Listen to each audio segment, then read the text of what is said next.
Hey everybody, Tom Bullington here, Keller Williams Premier Realty. It's Monday, January 6th, 2020, and wanted to talk a little bit about open houses. Now, if you have a home for sale, one of the first things you're going to be probably asking your real estate agent is, hey, when can we have an open house? Can we have an open house this weekend?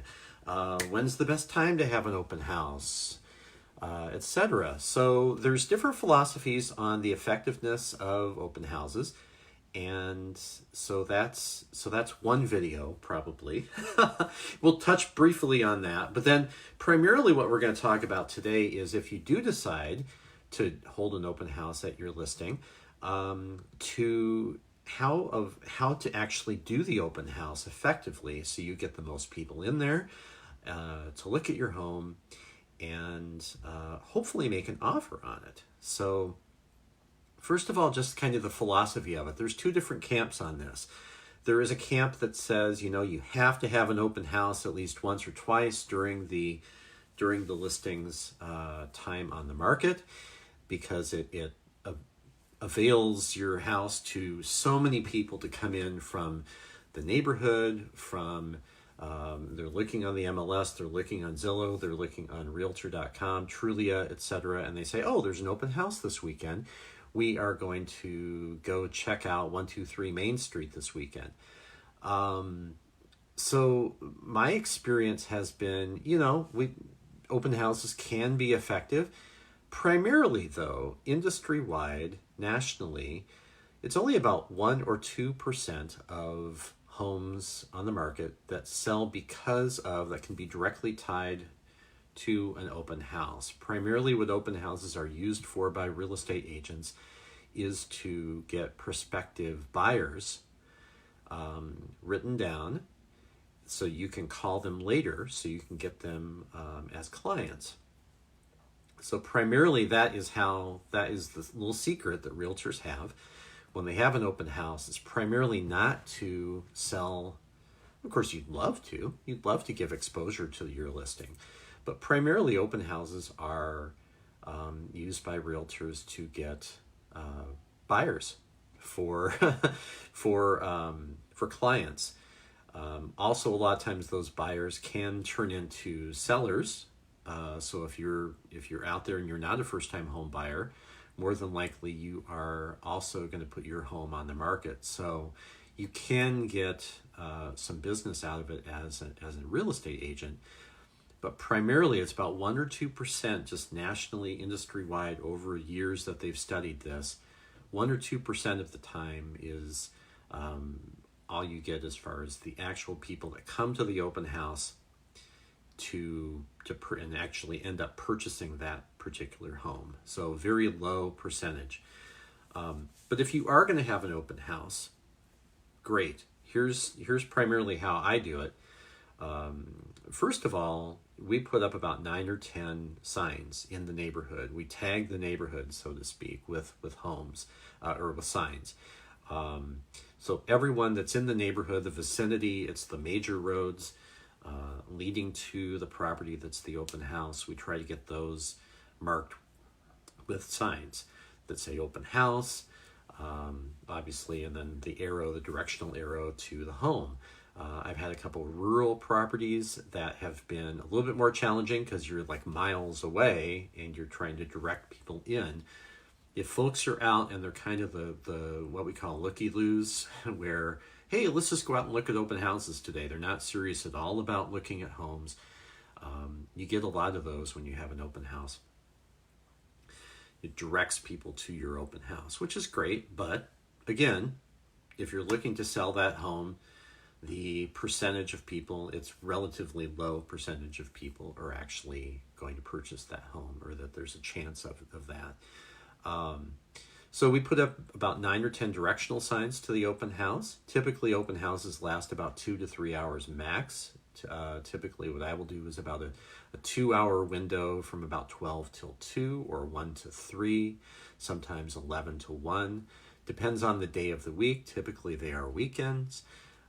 If it's a Saturday, it's typically, you can do like an 11 to 1. About the earliest I've seen is maybe at 10:30, but about 11 o'clock is about as early as you want to do it, maybe into 1 o'clock. You can have snacks, you can have beverages, maybe just some water, some cookies. Go to Cub Foods or whatever, get a tray of cookies. I like to get like a little meat tray, a little meat and cheese tray with some crackers and maybe some water. Put that out there, and maybe some cookies. It also depends on the list price of the home. If I'm trying to sell a $700,000 house, I might put a little bit better food out than a $200,000 condo or townhouse. I don't know. That's just kind of my preference. So the open houses, typically, if it's Sunday, typically what I try to do is maybe put a little bit later in the day. So if there's folks that go to church in the morning, that they can make it to the open house 12 to 2. Also in the fall, you have to kind of look at the football schedule. The Vikings or the Packers are playing typically here in Minnesota. Those are the two teams that you are looking at as far as what their schedules are. So those are two things. And then basically you just kind of open the doors to the home. People come in.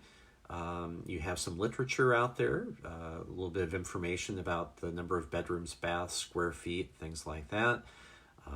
You talk to them about the house. Typically what I will do is meet them at the front door or kind of step back a little bit, hand them something, introduce myself. If there's another agent there, I also introduce him or her. And then I say, I'm not going to follow you around. Go take a look. Shout if you have any questions. Let them go. We like to have two agents at the open house, and it makes our clients a little bit more comfortable because they have strangers coming through their homes, coming through their bedrooms and their bathrooms and their various rooms that could potentially take things.